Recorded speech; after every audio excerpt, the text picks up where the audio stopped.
mummification ay sinaunang proseso ng paglilibing ng ancient Egyptian.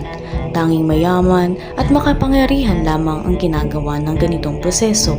Ito ay ginagawa upang may preserba ang katawan ng mga yumao sa paniniwalang mabubuhay itong muli at babalik sa kanyang katawan.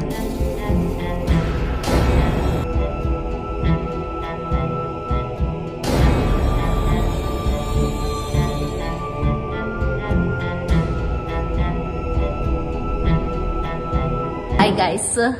So, nandito kami ngayon sa place na sabi nila creepy daw. So, titignan natin kung totoo.